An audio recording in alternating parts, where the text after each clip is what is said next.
Well, hi there, folks. Welcome back to Mossy Roots Farm. So this is a new segment I want to start doing, and I kind of realized that this was a whole part of the channel plan in the first place, and I haven't been doing as great of a job at making it as obvious as I need to. So, first time farming. I want to put these videos out on Monday, since Monday's first day of the week, or the work week at least, depending on what you believe. And that's where every good beginning should start, is at the beginning, right? I know it's kind of silly to use a double entendre, or if that's even the correct English word. I don't really know. I'm not English. I'm not good at English. So what I mean by all of this is when I first started grazing, there was millions of videos, hundreds of books, all about the same thing, and I couldn't ever understand where to begin because it was data overload, basically. So that's why I want to keep it simple, I want to keep it easy, and I want to make it so that anybody can do this, because I fully believe this is the quickest, easiest, and best way to start farming in as little as, well, let's say 2 acres, you know, if you're buying your hay. So we'll start there. We'll start with the beginning. How many acres do you really need to start farming? Well, I'll tell you this. I have 20 right now. 20.96 to be exact. But I have 20 and I have 10, 15 cows, something like that. And obviously, as you guys see in the background, there's cornfields, so not all 20 of that is in animal agriculture. Some of it's in crop agriculture, which is going to change in the next couple years, because I think I do need it for the amount of cows I have to do animal agriculture. And it would just benefit me all around because I'd need less hay because I'd have more grass to graze. But, so what I mean by all that is you don't need 20 acres to start farming. You don't need 15 cows to start farming. I fully believe that on about 2 acres, you could successfully rotationally graze, 2 to 4 cows. Now, what I mean by that is in my area. Some areas it takes 5 acres per head of cattle to successfully graze. And that would be out west or in a desert where you don't have as much water. We get a lot of water, so I can do about 1 cow per acre is what this ground can handle. Now, you would think then I could have 20 cows and be okay, but I'm not utilizing all 20 in all aspects of the farm.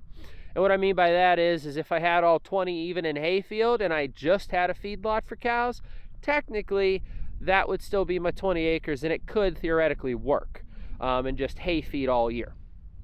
So, and the reason I'm saying this is that you get a lot of folks that love grazing, you get a lot of folks that get out here and love talking, and they all have 40 acres, 100 acres, 600 acres, and they tell you it's easy. They tell you it's a breeze to start out with 600 acres, and I'll tell you what, it is. And here's why I know that, because starting out with 20 is a challenge. And what I mean by that is a 10, 15 cow herd is really smaller than you think. So that's why herd size and farm size really do need to correlate, but not many people are able to have a herd size of 4. And here's why I say that. A herd size of 10 to 15, and I'll tell you exactly what we got out here, consists of 1 bull. I have 4 mamas, so there's 5 right there. And then let's assume that I have 4 babies, which I do. So right there's 9. So just with 4 mamas, 1 bull, and 4 babies, there's 9 cows right there. Plus I have 2 Jersey steers that are going to go to butcher this summer. I have 1 Dexter steer that's going to go to butcher this summer.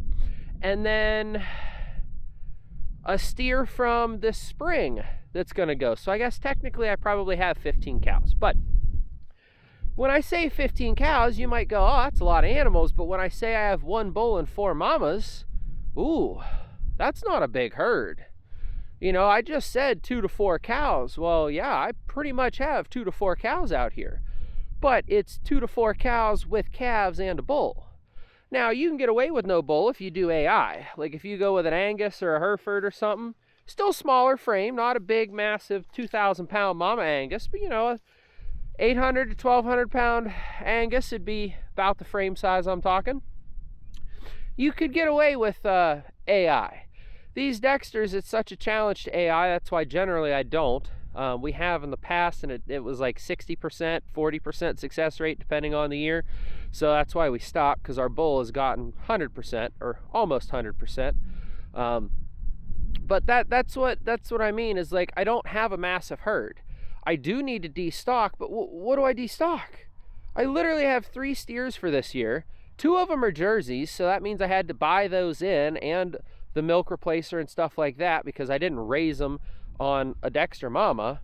You know, so I only have 1 Dexter steer this year.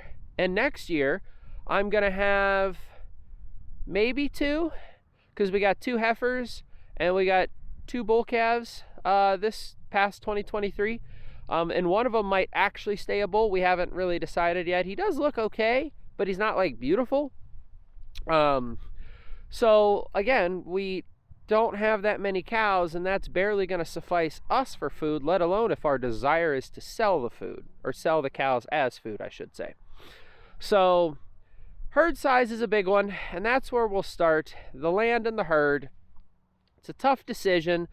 You can get a lot of cows real fast, you know, when you consider 2 mama cows breed every year. That's 4 animals by fall time if you're a spring calver.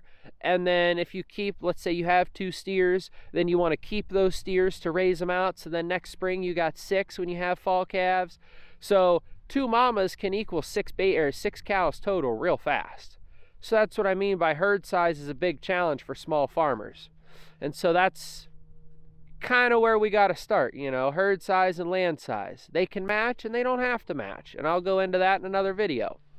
But if you guys like these videos, please let me know. I'd like to start doing, I think that'd be like 4 videos a week. I got quite a big backlog of content, and I think I can keep producing that stuff because I keep finding new things to do and new things to talk about.